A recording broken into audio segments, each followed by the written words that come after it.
Omar Jordan, RIT Safety Solutions. We're going to talk a little bit about exiting the window and the proper way that we recommend as the manufacturer for doing so.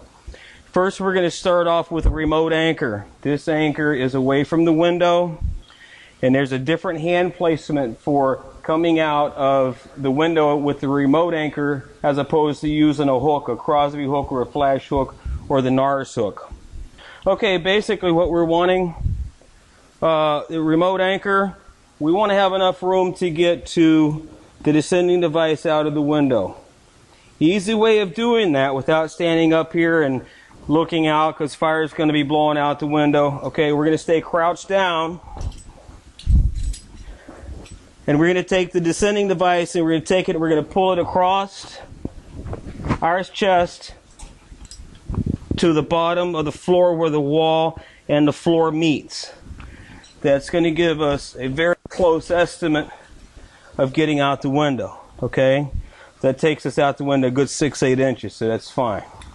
There again, if you're crouched down, you got a remote anchor, just take the device, twist your body to the floor, and you're ready to go. Now, when we exit the window, we're not going to sit up on the windowsill and, you know, if we're going out of windows because fire is blowing out over our head, okay? We want to keep as low to the windowsill as possible. So what I'm going to show you is basically we're going to keep our chest, our belly on this windowsill going out. We're going to come up and we're going to take, always holding on to the brake end of the device, we're going to take this, my head and shoulders, I'm going to point straight towards the ground. And I'm basically going to do a leapfrog. I'm going to jump out because we're at a remote anchor. This hand comes up on the side wall. If you put it on the windowsill, you're going to end up like this, and you're going to be hanging there screaming for somebody to get you because you won't be able to go anywhere once that attaches to you. By the way, I'm not in full gear with my coat so that I can actually show the demonstration of this better. With the bulk of the coat and the SCBA, I'm just not going to be able to get the specifics that I want to get.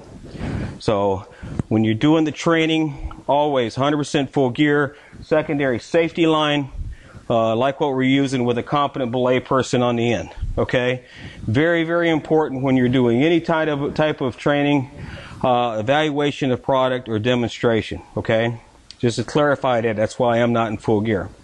So with the remote anchor, you want your hand on the sidewall.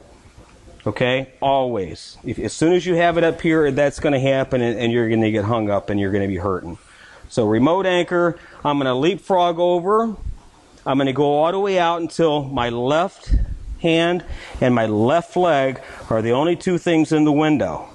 Okay, at that point, majority of my body is below the windowsill. Okay, I can stop for a second. I can catch my breath. I can make sure I have the brake end of the device. Okay.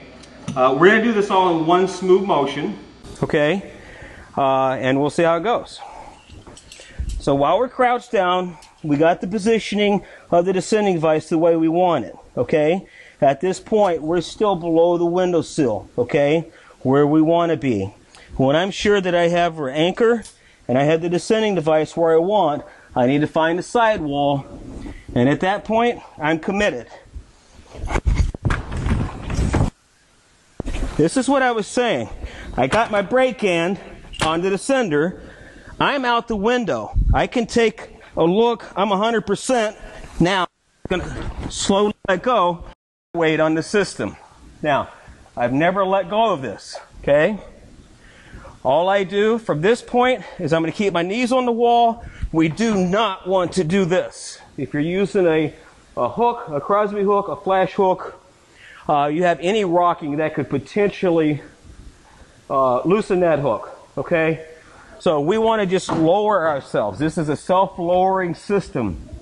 So with this particular class 2 harness on, my knees are bent perfectly against the wall. I'm going to take this, get my hand in the proper position to squeeze the lever, start at a 1, 2 o'clock position. I'm going to squeeze, and I'm slowly going to lower my arm, extend myself to the ground.